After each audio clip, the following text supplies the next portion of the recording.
स्वागत है आप सभी का अपने YouTube चैनल आद्या स्टडी एकेडमी में। मैं आशा करती हूँ आप सभी बहुत अच्छे होंगे और अपनी तैयारी बहुत अच्छी तरीके से कर रहे होंगे। जैसा कि आप सभी को पता है कि जो आपका सीटेट एग्ज़ाम है वो सितंबर में होने वाला है, तो अभी भी आपके पास 45 दिन का टाइम है, जिसमें आप प्रॉपर कंसिस्टेंसी के साथ मेहनत करके 45 दिन की तैयारी में आप अपने सीटेट एग्ज़ाम में 120 प्लस स्कोर आसानी से ला सकते हैं। ये कोई बड़ी बात और कोई मुश्किल बात नहीं है, बस आपकी तैयारी सही दिशा में होनी चाहिए और कंसिस्टेंसी के साथ होनी चाहिए। ऐसा नहीं कि आज आपने पढ़ा फिर कल गैप कर दिया, फिर परसों फिर पढ़े, आपको ऐसी तैयारी नहीं करनी है। और एक बात मैं आपको यहाँ पे फिर से क्लियर कर देना चाहती हूँ कि जब भी आप तैयारी अपनी स्टार्ट करिए ना, तो तैयारी स्टार्ट करते टाइम आप एक बात का ध्यान रखिए कि कभी आप एमसीक्यू प्रश्नों के माध्यम से तैयारी मत स्टार्ट करिए। बहुत सारे स्टूडेंट क्या करते हैं कि डायरेक्ट जब उनकी प्रिपरेशन वो स्टार्ट करेंगे तो डायरेक्ट एमसीक्यू प्रश्नों को सॉल्व करना स्टार्ट कर देते हैं। तो अगर उनके जिन स्टूडेंट के 1 या 2 नंबर से एग्जाम क्वालिफाई होना रह जाता है, तो उसका मेन रीजन यही है कि वो डायरेक्ट क्वेश्चन के माध्यम से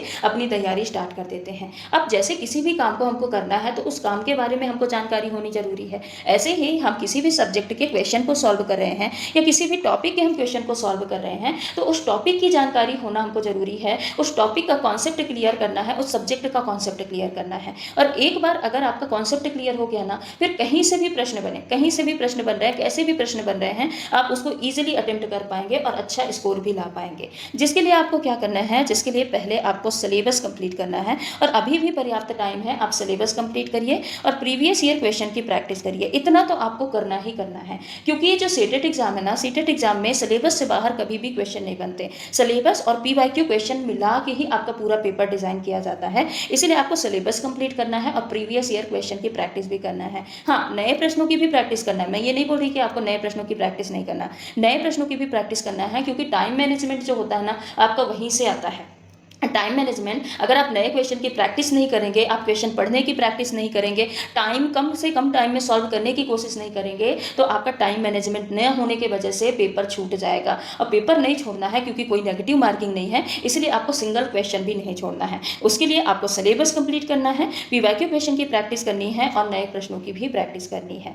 अब आपको जब भी आप तैयारी स्टार्ट करिए ना, तो क्या करिए, एक पेज लीजिए, आप प्लेन पेज लीजिए, और प्लेन पेज लेने के बाद आपके जो सब्जेक्ट हैं, जैसे हम पेपर फर्स्ट की बात करें, सीडीपी है तो हमने सीडीपी लिख दिया, उसके बाद ईवीएस लिख दिए, मैथ लिख दिए। आप एक एक पेज में सारे सब्जेक्ट के नाम लिखिए और उसके नीचे ये लिखिए, टॉपिक के नाम लिखिए, जिन टॉपिक को आपको पढ़ के जाना है। अब आपके मन में एक क्वेश्चन आया होगा कि हम इंपॉर्टेंट टॉपिक फाइंड कैसे करें, हमको पता कैसे चलेगा कि इस पूरे सिलेबस में से हमको कौन कौन से इंपॉर्टेंट टॉपिक हैं जो कि पढ़ के जाना है, उसकी तैयारी आपको करके ही जाना है। तो उसके लिए आपको पीवाईक्यू क्वेश्चन का एनालिसिस करना पड़ेगा। जब भी आप पीवाईक्यू क्वेश्चन का एनालिसिस करेंगे ना, तो आप ये आसानी से पा जाएंगे कि कौन कौन से टॉपिक हैं जो कि हर एक शिफ्ट में पूछे गए हैं और किस टॉपिक से ज़्यादा नंबर ऑफ क्वेश्चन पूछे गए हैं। उसके बाद आप उस टॉपिक को नोट डाउन करिए और नोट डाउन करके आप वो अपना टारगेट सेट कर लीजिए। आप यकीन मानिए, अगर आपने अपना टारगेट सेट कर लिया कि हमको कौन कौन से टॉपिक पढ़ के ही जाना है, तो आप वहीं पर अपनी 30 से 40% तैयारी कर चुके होंगे। अगर आपने इंपॉर्टेंट टॉपिक से ही फाइंड कर लिए कि हमको ये तो पढ़ के ही जाना है, इसके अलावा अगर हमारे पास टाइम बचता है तो फिर हम दूसरे टॉपिक पे फोकस करेंगे, जो हमारे बचे हुए टॉपिक हैं, जो कि रेयर कभी कभी पूछे जाते हैं। तो अगर आपने इतना भी सेट कर लिया, तो आप मान लीजिए आपकी 30 से 40% की तैयारी हो चुकी है। तो यहाँ पे आज की इस वीडियो में हम यही डिस्कस करने वाले हैं, आपके सीडीपी के इंपॉर्टेंट टॉपिक्स के बारे में हम डिस्कस करने वाले हैं कि सीडीपी के कौन कौन से टॉपिक हैं जिनको कि आपको पढ़ के जाना है। अगर आपने इतना पढ़ लिया है तो आपके सीडीपी में 30 आउट ऑफ 30 मार्क्स आने की गारंटी है। बस आपको तैयारी अच्छे से करना है, तैयारी आपको ईमानदारी से करनी है, ठीक है। और ये जो मैं आपको यहाँ पे टॉपिक बताने जा रही हूँ ना, सारे टॉपिक आपके पीवाईक्यू क्वेश्चन के एनालिसिस के आधार पे मैं बताने जा रही हूँ। और मैं साथ ही आपको ये भी बताते चलूंगी कि किस टॉपिक से प्रीवियस ईयर क्वेश्चन में कितने क्वेश्चन बने हैं, ठीक है। तो पूरी जानकारी मैं आपको इस वीडियो में देने वाली हूँ। और इसके पहले की एक वीडियो में मैंने आपको बताया था कि आपको साइंस की तैयारी कैसे करना है, साइंस की तैयारी कैसे करना है और कौन कौन से इंपॉर्टेंट टॉपिक हैं जो कि आपको पढ़ के ही जाना है एग्जाम में, अगर आपको अच्छे नंबर साइंस में लाने हैं। तो आप वो वीडियो भी, अगर आप साइंस मैथ से हैं तो आप वो वीडियो भी जाके जरूर देखिएगा। आपके साइंस के प्रिपरेशन में आपको उस वीडियो से बहुत ज़्यादा हेल्प देखने को मिलेगी। साथ ही आपको इस वीडियो में भी लास्ट तक जुड़े रहना है, जहाँ पे हम सीडीपी के इंपॉर्टेंट क्वेश्चन के बारे में चर्चा करने वाले हैं। और आप सभी से रिक्वेस्ट है कि अगर आप चैनल पर नए हैं तो चैनल को सब्सक्राइब कर लीजिएगा और वीडियो को लाइक भी करते चलिएगा।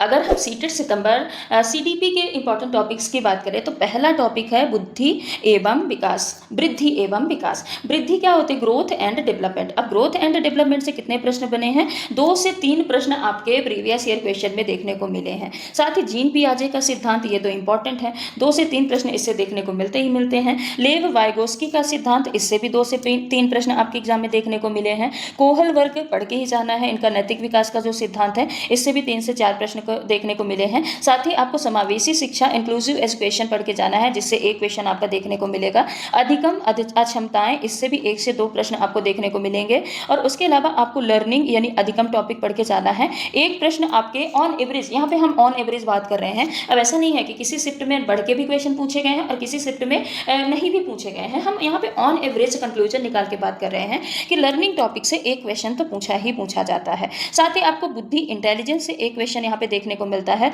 लिंग यानी जेंडर से 2 से 3 प्रश्न आपके एग्जाम में देखने को मिलते हैं। समाजीकरण सोशलाइजेशन से एक प्रश्न देखने को मिलता है। अभिप्रेरणा यानी मोटिवेशन से एक प्रश्न देखने को मिलता है। व्यक्तिगत भिन्नताएं, इससे भी एक प्रश्न देखने को मिलता है। आकलन और मूल्यांकन, इससे भी एक प्रश्न आपके एग्जाम में देखने को मिलता है। बाल केंद्रित एवं प्रगतिशील शिक्षा से 2 से 3 प्रश्न आपके एग्जाम में देखने को मिलते हैं। बाकी शैक्षिक नीतियां, जिसमें एनसीएफ 2005 है, आरटीई 2009 है, एनईपी 2020 है, इनसे 2 से 3 प्रश्न आपके एग्जाम में देखने को मिलते हैं। तो ये 15 कुछ इंपॉर्टेंट टॉपिक हैं जिनको कि आपके एग्जाम में तैयार करके ही आपको जाना है। अगर आप ये 15 टॉपिक अच्छे से तैयार कर लेते हैं ना, इससे आप प्रीवियस ईयर क्वेश्चन की प्रैक्टिस कर लेते हैं, इससे नए क्वेश्चन की प्रैक्टिस कर लेते हैं, तो आपके सीडीपी में सबसे बेस्ट स्कोर आने की गारंटी है। बस आपको तैयारी अच्छे से करना है। तो ये वीडियो आज की मेनली ये टारगेट थी कि आपको सीडीपी की प्रिपरेशन कैसे करनी है, कौन कौन से इंपॉर्टेंट टॉपिक पढ़ने हैं और कैसे आपको टोटल सीडीपी की प्रिपरेशन, जैसे सिलेबस कैसे कंप्लीट करना है और आपको पीवाईक्यू क्वेश्चन कैसे सॉल्व करना है